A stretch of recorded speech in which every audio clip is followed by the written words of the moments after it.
ఘనంగా జాయిన్ అయినటువంటి ఆదివాసీ ముద్దుబిడ్డ కడుప సోనేరావు గారికి, చిత్రు గారికి, మిగతా పెద్దలందరికీ కూడా పేరు పేరున నా నమస్కారాలు తెలియజేసుకుంటున్నా. ఇప్పుడే చెప్పిండ్రు గొర్రెల రాజు యాదవ్ అన్న, ఎప్పుడైనా గుర్తుపెట్టుకోండి, మా సొంత ఊరు మా ఆదిలాబాద్ నుంచి 5 కిలోమీటర్ల దూరంలో మా ఊరు ఉన్నా కూడా, ఆదిలాబాద్ నుంచి 5.5 కిలోమీటర్లు మా సొంత ఊరు హస్నాపూర్ గ్రామం, తాంసీ మండలం. అంటే నేను కూడా బోత్ నియోజకవర్గం నేను కూడా బోత్ నియోజకవర్గమే. మా ఊరి వాళ్ళు, మా బంధువులు, చుట్టాలు కూడా బోత్ ఎమ్మెల్యే బీజేపీ అభ్యర్థికే వేస్తారు ఏదైనా ఓటు. నేను ఒకటే చెప్తున్నా, ఆదిలాబాద్ బోతు నాకు 2 కళ్ళ లాంటివి. మీకోసం నేను ఎప్పుడు కూడా ముందుంటా. ఒక్కటి మాత్రం గుర్తుపెట్టుకోండి, వెపన్స్ యూత్ లో ఎంతమంది సభ్యులు? 185 మంది సభ్యులు ఉన్నారా? మరి నాకు కూడా సభ్యత్వం ఇస్తారా? సరే, నేను కూడా ఈ రోజు సభ్యత్వ ఫాము ఫిల్ చేసి మీ సభ్యత్వ రుసుము ఏమన్నా ఉంటే చెల్లిస్తా. మీ వెపన్స్ యూత్ కి నేను కూడా నాకు చేతనైనంత సహాయం చేస్తా. ఒక్కటి మాత్రం గుర్తుపెట్టుకోండి, క్రీడాకారులు క్రీడా స్ఫూర్తిని చాటాలా. చాలా సంతోషం. క్రీడలు మనకి మనోధైర్యాన్ని ఇస్తాయి, టీం వర్క్ ని నేర్పుతాయి, మనుషుల్ని యునైట్ చేస్తాయి, ఒప్పుకుంటాం.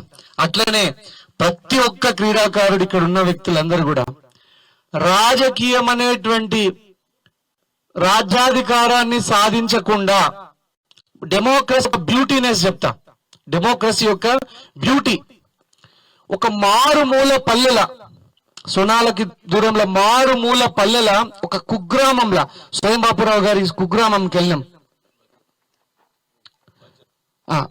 ఇక్కడ సొనాల దగ్గర గన్పూర్కి వెళ్ళినాము. వారి ఇంట్లో మేము ఆతిథ్యం స్వీకరించినాము. ఒక చిన్న విలేజ్ లా 5 అన్నదమ్ముల మధ్య పుట్టినటువంటి ఒక సాధారణ వ్యక్తి గవర్నమెంట్ టీచర్ గా ఎదిగి, గవర్నమెంట్ నౌకరీ చేసి, ఎమ్మెల్యేగా ఎంపికై, ఎంపీగా ఎంపికై,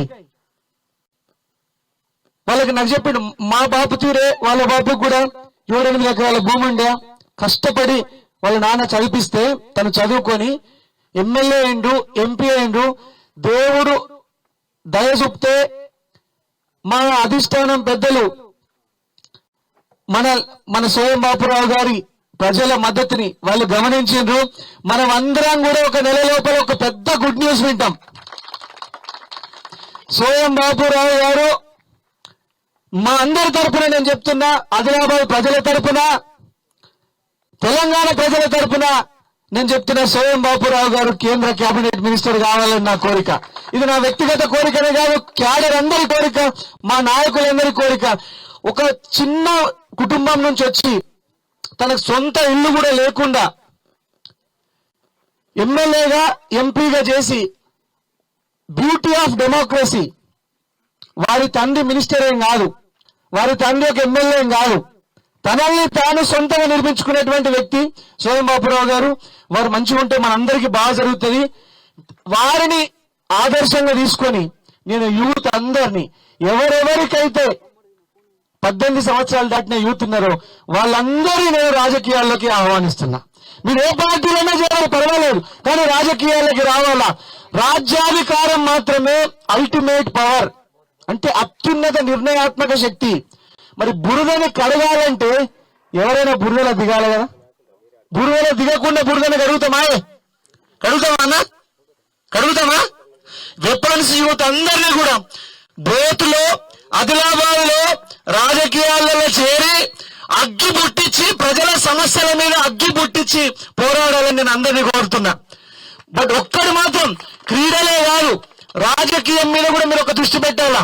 ఎందుకంటే నరేంద్ర మోడీ గారు ఎట్లా ఎదిగిండ్రు? నరేంద్ర మోడీ గారి తండ్రి మినిస్టరా, తల్లి ఎమ్మెల్యేనా?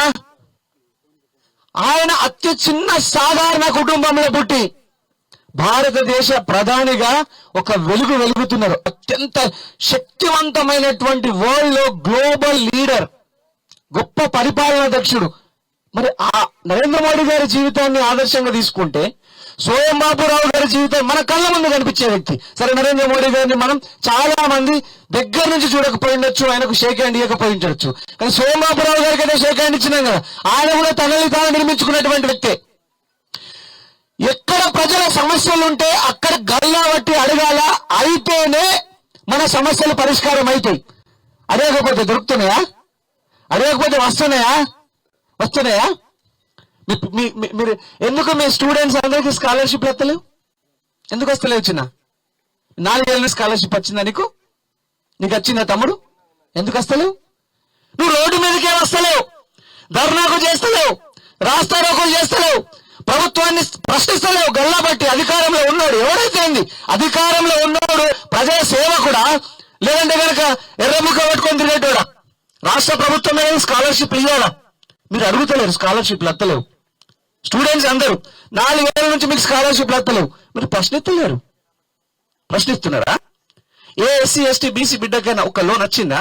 9 ఏళ్ళ లోన్ లేపిల్లా? ఎవరైనా వచ్చిందా? ఎవరికైనా? ఇంతకుముందు ట్రాలీ కొనుక్కుంటానికి, ఆటో కొనుక్కుంటానికి, రిక్షా కొనుక్కుంటానికి లోన్ ఇస్తుంది కదా. ఎస్సీలకు, బీసీలకు, ఎస్టీలకు, భూమి లేని నిరుపేదలకు ఇప్పుడు వస్తున్నాయా లోన్లు? మరి ఎందుకు వస్తలేవంటే మీరు క్రీడలు ఒకవైపు, చదువు ఒకవైపు ఫోకస్ చేసుకుంటా ఈ రాష్ట్ర ప్రభుత్వాన్ని ప్రశ్నించాలి. మీరు ప్రశ్నించి మానేస్తే మిమ్మల్ని ఎవ్వరు పట్టించుకోరు. వెపన్స్ యూత్, సోయం యువసేన వాళ్ళందరికీ నేను ఒకటే చెప్తున్నా, సోయం బాపురావు గారు ఎట్లయితే రాష్ట్ర ప్రభుత్వాన్ని గల్లా బట్టి అడుగుతున్నారు. ఏమేమి అడుగుతున్నారు సోయం బాపురావు గారు? 9 ఏళ్లలో ఒక ఇల్లు కట్టలేదు, మీరు అందరూ అడిగిండు, సమాధానం లేదు. వాళ్ళు కడితే కదా బోతులో 9 ఏళ్లలో మీకు ఎవరికైనా ఇల్లు వచ్చిందా? కట్టించిందా మీ ఎమ్మెల్యే? కట్టించిందా బాబు? కట్టించిందా ఎమ్మెల్యే రాథోడ్ బాపురావు గారు ఒక్క ఇల్లుని కట్టించిందా మీకు? మీరు ఎందుకు ప్రశ్నించలేరు? 9 ఏళ్లలో ఒక్క ఇల్లు కట్టేయాలి. 9 ఏళ్లలో ఒక ఎస్సీ ఎస్టీ బీసీ బిడ్డకి స్కాలర్షిప్ రాలే. 4 ఏళ్ళ నుంచి ఒక స్కాలర్షిప్ రాలే. రేషన్ కార్డులు 4 ఏళ్ళ నుంచి 50 వడ్డీలకు ఎవరికి వచ్చినాయి? కొత్త పెళ్ళైన వాళ్ళకి 4 ఏళ్ళ నుంచి ఎవరికి వచ్చినాయా? నేను మీకోసమే ప్రశ్నిస్తున్నా, బాపురావు సాబు కూడా మీకోసమే అడుగుతున్నాడు. ఎందుకు ప్రశ్నిస్తలేం మనం? ₹1,00,000 రైతు రుణమాఫీ అన్నాడు, అయిందా? ఎవరికైంది చెప్పండి? ₹1,00,000 రైతు రుణమాఫీ. భూమి ఉన్నోళ్లకు చచ్చిపోతే ₹5,00,000 రైతు బీమా వస్తుంది. మరి భూమి లేనోడు ఏం పాపం చేసిండు? అంటే భూమి లేనోడు చచ్చిపోతే గొర్రె చచ్చిపోయినా, బర్రె చచ్చిపోయినా, మనిషి చచ్చిపోయినా సమానమా? ఎందుకు అడుగుతలేరు? భూమి లేనోడికి రైతు బీమా ఇవ్వాలని గల్లా బట్టి అడిగండి. అధికారంలోనని ఏం చేస్తాడు? అధికారంలో ఉన్నాడు ఎంతమందిని జైల్లో పెడతాడు? ఎంతమంది మీద కేసులు పెడతాడు? చూద్దాం, ఎంతమంది మీద పెడతాడు? బోతుల జైలు సరిపోతాయా? అందరి మీద కేసులు పెడితే సరిపోతాయా బోతుల? అధికారంలో ఉన్నవాడి గల్లా పడితేనే మన రాజ్యాంగం ఏం రాసింది?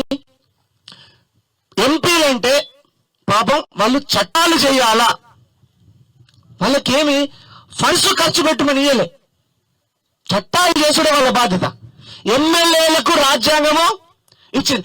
బోతుల సోయం బాపురావు గారు తరపున నేను చెప్తున్నా, ఆయన 2004 నుంచి 2009 మధ్య ఎమ్మెల్యే ఉన్నప్పుడు వేలాది ఇల్లు కట్టించిందా? అప్పుడు ఇందిరమ్మ ఇల్లుని సోయం బాపురావు గారు మీకు లెటర్ మీద శాంక్షన్ చేసినా కావా చెప్పండి. ఆయన ఎమ్మెల్యే ఉన్నప్పుడు ఆయన ధర్మం నిర్వర్తించిండు. ఎంపీగా ఉన్నప్పుడు పాపం వాళ్ళు చట్టాలే చేయాలా. మొత్తం పవర్ అంతా రాజ్యాంగం ఎమ్మెల్యేకి ఇచ్చింది. మరి ఎమ్మెల్యే ఏం చేస్తున్నాడు?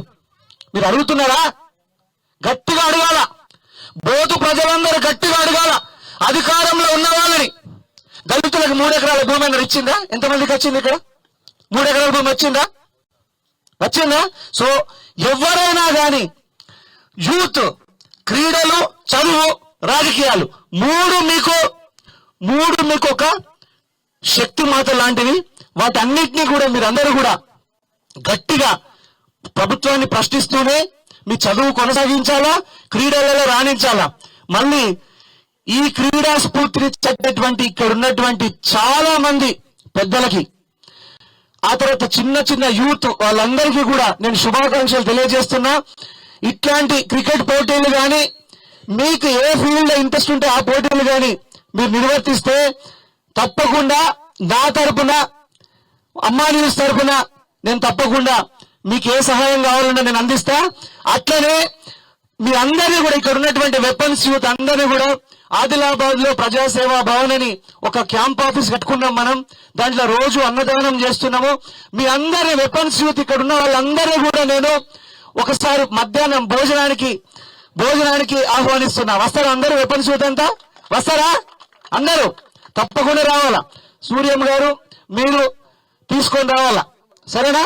అందరూ భోజనానికి రావాలని కోరుకుంటూ నాకు ఈ అవకాశం ఇచ్చినటువంటి పెద్దలందరికీ కృతజ్ఞతలు చెప్తూ సెలవు తీసుకుంటా. భారత్ మాతాకి, భారత్ మాతాకి.